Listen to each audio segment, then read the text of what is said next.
Now we return to Ferguson, Missouri, where 5 years after the killing of Michael Brown, a community is still healing. Our own Yamiche Alcindor went to Ferguson and reports that while some progress has been made, many who lived through that day and the protests and the unrest that followed said their lives have been changed forever. When I wake up in the morning, my emotions are all over the place, and I really don't know if I want to go forwards, backwards, because every day is a fight for me since August 9th, 2014. That was the day Leslie McSpadden's son, Michael Brown Jr., was shot and killed by a police officer in Ferguson, Missouri. The shooting sparked protest and unrest in the city. Ultimately, Officer Darren Wilson was not indicted for killing the 18-year-old. It's now been 5 years since Ferguson became a national symbol and inspired activists across the world. For those who intimately experienced what happened here, the trauma of that time runs deep. And for McSpadden, the hurt is about what never was. I was left with absolutely nothing for as a remnant of Michael. You know, he didn't have any children. He had never worked a job. As a mother, it makes you question yourself, even though you know it's not your fault.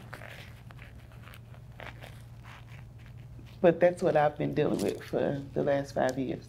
Since then, she's started a foundation in her son's name. It offers youth services and a support network for mothers dealing with similar losses. Much of her focus, though, is on her family. My baby son is now about to be 15. People talk, they ask questions. So now he asks questions for me. How do I answer those questions? It sounds like you're not any more confident 5 years later that your son, who's now 15, would be safe from what happened to Michael Brown. No, I'm not. In the hours, days, and months after Brown was killed, thousands of protesters came to Ferguson to voice outrage over the shooting. Kayla Reed was one of those protesters. I think it really touched to the fabric of something in this country for a generation that hadn't been touched. The sights and sounds of those days and months have left many, including Reed, scarred. It's really hard for me to go to Ferguson. When I see that box that they poured cement over where his body laid, and I see his memorial, it's really hard to reckon with the reality that all of this came because someone had to die. She is now co-director of the advocacy group Action St. Louis. The group campaigns to elect progressive politicians. It also hosts a fellowship for young Black activists. Reed says despite what she and others like her have accomplished, there remains a heavy weight. So there's a lot of pressure to kind of achieve this line of justice that was undeclared 4 years ago. I felt like I was up against a clock, that if I didn't do enough, somebody else's child was going to get killed. Physical reminders of what happened 5 years ago also remain. There are remnants of buildings that were damaged and stores boarded up in the wake of the protests. For some, they are triggers that have led to nightmares. Well, some nights I'll be pummeling her in the back. Like the other night I was trying to push somebody out of the house, thinking that somebody had come in, and she says, "Your hands are moving. You gotta wake up." For decades, William McCarty and his wife Judy have lived here. Their home is just a few blocks from the epicenter of the protests and unrest. I thought every night when I took a shower, I was afraid the gunshot was going to come through the window and kill me. That's how close it was. Judy McCarty, whose brother was once a Ferguson police officer, is still shaken by her experience. One night they came and just to check on us to see how we were doing. And when they left, they asked us to pray for them. The police wanted prayer. They were scared.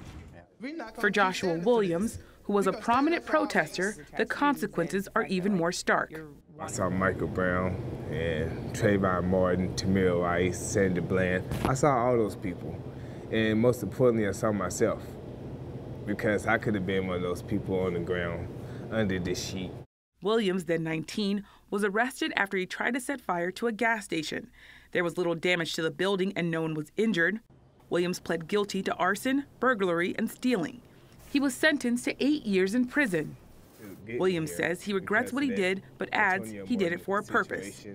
I was so angry that I didn't really care what came out of it. I just did it. In my mind, and that would set off the government to pay attention to us, to see our pain, to see our tears, and to see our blood in the streets. I feel a lot of pain, and some guilt around Josh, because I really wish that it wasn't his experience. I really wish that he wasn't so young, and I wish that he didn't have to suffer this like by himself, you know? I wish we could all do a day for him so that he could come home faster or something. For many, 5 years feels like just a snapshot in time.